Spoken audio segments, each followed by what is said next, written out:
There is no judgment against anyone who believes in him, but anyone who does not believe in him has already been judged for not believing in God's one and only Son.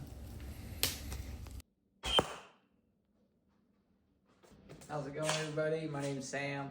And if you want to learn how to make a recurve bow like this out of a hickory board from the hardware store, stick around. Alright, you can go ahead and make your bow however long you want. I'm going to make these two 60 inches long. I'm going to mark the center at 30 inches while I've got my tape out. And it's a good idea, coming from experience, that you should make two of these at once, or at least have two bow blanks cut out at the same time in case you break one of them during any point of the process. It's a lot less disappointing if you've got another one that's already kind of ready to go. So I'm going to rip a little off the edge of this board, and then I'm going to make one of these bows 1.5 inches wide, and then the other will be 1 1/8 inches wide. And they'll both have a little bit different design. Out of your scrap off that 1x4, you're going to want to also rip some handle sections that are 8 inches long and the same width as your blanks. Go ahead and rough them up with a hacksaw blade before you put some Titebond 3 to them. It's a good idea also to let some of this Titebond kind of seep into the pores of the wood. And this kiln dried lumber is real dry and it'll soak up a lot of that glue right off the bat. So go ahead and give them a good coat and set the one aside and glue the other one up, or at least put some glue on it, and that'll give that first one time to soak up some of that glue. You can go ahead and add a little extra and clamp them both up. Now this Titebond, you can take your clamps off after 30 minutes, the bottle says, but I like to give them a little more time than that. And then you can go ahead and start taking some other measurements. So I'm going to mark center at the tip of each limb, and then 1/4 inch on either side of my center mark to give me 1/2 inch limb tips.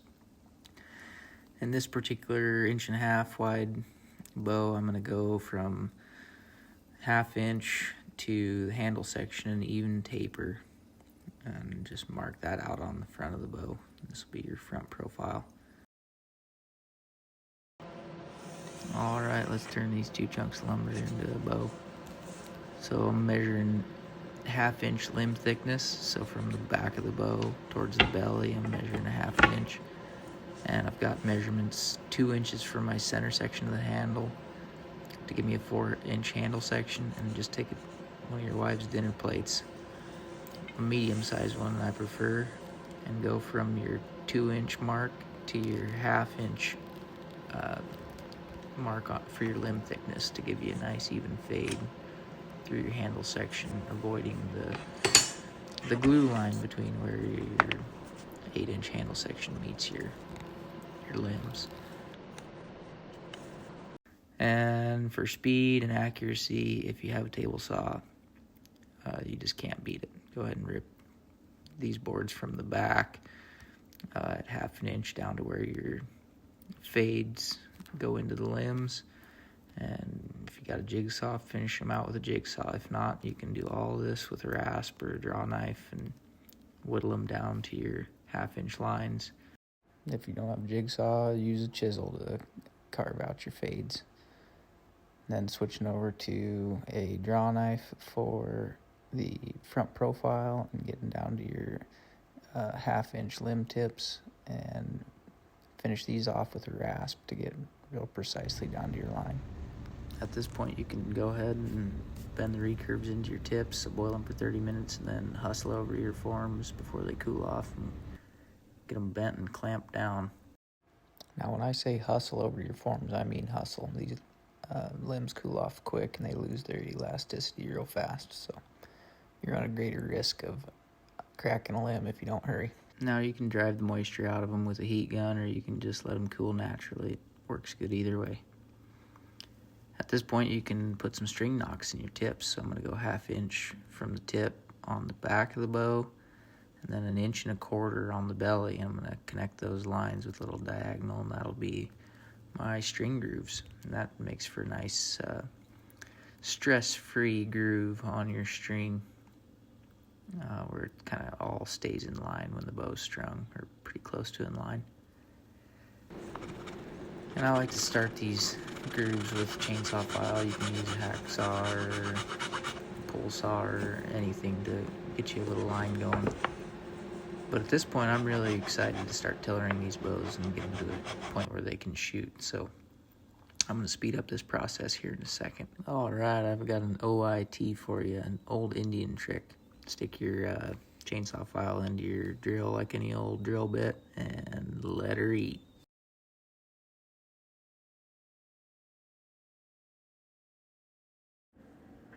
So you can use a pocket knife, card scraper, rasp, sandpaper, whatever you got to get these limbs bending just a little bit. And then I definitely recommend throwing them up on a tillering tree. One shaped like a cross that the Lord Jesus hung on to pay the punishment for our sins. Works really well for reminding you of Him during the whole process so that you can pray without ceasing. And it also helps you have a reference point kind of for how much your limbs are bending. When you first start tillering, you can just about guarantee that most of your bend is going to be right there, close to your handle section, right after the fades. So just go ahead and hog off some material on the like outer 2/3 of your limbs, and you can use, again, whatever you got. Card scraper works the best, or you can just use your draw knife if you got one, or rasp or whatever. But you want to distribute that bend evenly through each limb. Make sure that you don't take hardly any off where your fades begin into the limb when you're first starting out. Now, if you look real close, I guess you can kind of see where I've got X's drawn on close to my handle section and a bunch of squiggles in the outer 2/3 of the limb. Go ahead and remove wood where you got the squiggles, and don't touch the areas that you've got X's where your limbs are already bending. Make sure to exercise your bow 30 or so times before checking for your bend, because that wood will kind of hold a memory of how it used to be bending, and you want to work it through that before you start making any more marks. And here you can see I've got a lot more bend towards my handle section than I do towards the outer part of these limbs before I get to the recurves. So I'm going to quit taking wood off of the first half of the limb basically and start just removing it from the second half of the limb just before where the recurves start, because this is going to be a static recurve where the recurves themselves don't bend, hardly any anyways. Now you want to kind of feather in where you're taking wood off to the areas where you're not removing it. You don't want any real abrupt changes in limb thickness. So we're getting pretty close. You can see the right limb is bending slightly less than the left. Kind of between your removing wood, I like to rub the corners down and make sure there's no sharp edges down your limbs that might cause a splinter. But here we're getting pretty close, but I got a little more bend in the left limb than the right, so we'll go ahead and fix that with a couple dozen more scrapes with the card scraper. This bugger is ready to shoot. You can go ahead and shape your handle section up at this point and start shooting, or you can add tip overlays and an arrow shelf if you like. And I'm going to add some elk antler tip overlays and a elk antler arrow shelf, so this is a good time to do that. Now, to accomplish these antler tip overlays, you want to just cut a wedge out of an antler, starting kind of middle of the antler and tapering out to the edge. Make them about 1.5 inches long, usually works about the best. Cutting them out of the same section of antler makes them kind of match. Go ahead and sand them flat, or get them flat with your rasp, whatever you got, and then they're ready to glue onto your tips. When you're gluing these antlers on, they're pretty thirsty too, so go ahead and give them a good coat of glue and let them soak some of it up for a minute, and then give them another coat before you stick them on your limb tips. Now, they have a tendency to want to slide around on you when you go to clamp them too, so go ahead and pinch them down tight with your fingers first, make sure they're set just right, and then even after clamping them, make sure they don't slide on you, because they will. Once they're glued on there, give them an hour or so, and then you can take your rat tail file and go and connect the dots between your your string nocks that are already in the sides, just so that your string rides flush in that antler. Now my handle section, I like to make about 1 inch thick in the front and 3/4 to 1/2 inch in the back of the handle. You can go ahead and make some marks, making your handle section wider towards the bottom and narrower towards the top. And go ahead and use your rasp to skinny this thing up a bit and make it feel a little better in your hand. Yeah, you'll have to excuse the humming in the background. I got the heater going along with the wood stove because it's colder than a brass toilet seat in the Yukon.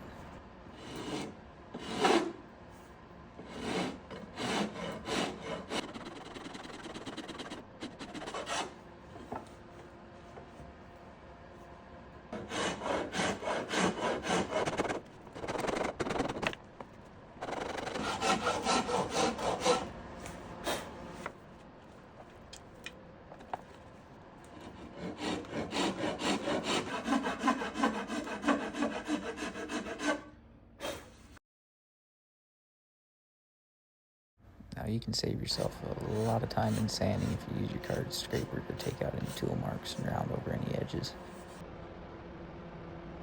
I like to shoot these buggers at this point and figure out where it's comfortable in the hand before I go chiseling out a groove for my hand to ride in, as well as figuring out where these arrows fly well from. And as you shoot past this raw wood, the arrows will leave little marks on the side of your handle section, and that'll give you a good indication as where you need to either carve in your arrow shelf or tap a hole to stick your antler tip in.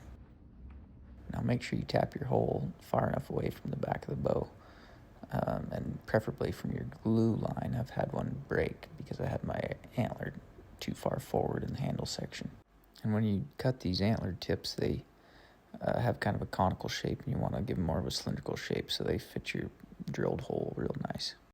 Before you go shaping this handle anymore, make sure that it feels balanced in your hand and you're not gripping it too high up. Otherwise, when you shoot, your top limb will kind of come back at your face, which does not make for a very pleasant shooting experience. So I like to even shoot these bows again a couple more times, make sure that where I'm gripping it feels right during the shot and after the shot, and then trace my hand before I go hogging more material off.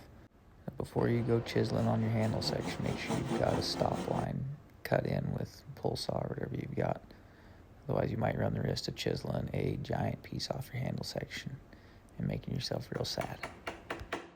When you're shaping your handle section, do a real gradual taper towards your stop line from the palm section of your handle, and quite a bit steeper of a angle from the top of your handle down towards where you'll be gripping it. And make sure you're chiseling from both sides. Once you've got this groove chiseled out, you can switch to your rasp and continue making that real long gradual taper from where your palm will be sitting on the handle to that groove. And then you can get you a half round file and continue rounding over the groove you made with your chisel, custom fit it to your hand. If you don't have a half round file, you can just use the corner of any flat file too, and just kind of be real light with it. You can get into all them round edges and round anything over that needs it. I've probably been accused of being too meticulous sometimes, but I like everything to be a little bit symmetrical and make it look like I took my time and did the best job that I could. If I'm going to hang my hat on it, I might as well be pleased with the finished product. Now, I'll spare you what feels like hours of sanding to get everything just right, but next you can put your maker's mark on it. Here's the mark of my maker. You guessed it, time for a little early American stain. That's the color I like. It's my go-to.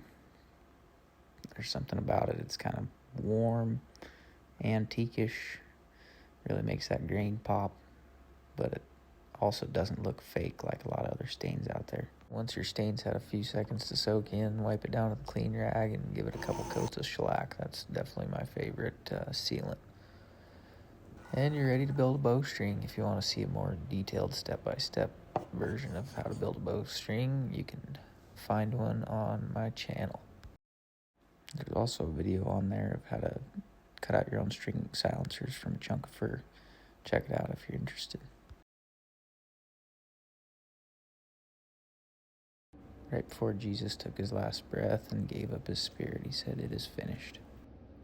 If you openly declare that Jesus is Lord and believe in your heart that God raised him from the dead, you will be saved.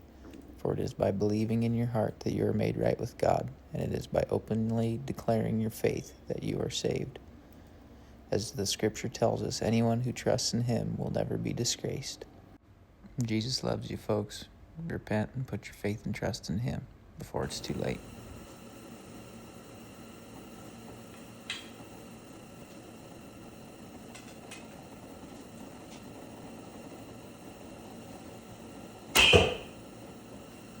If you've made it this far, thanks for watching. May God bless and keep you and make his face to shine upon you.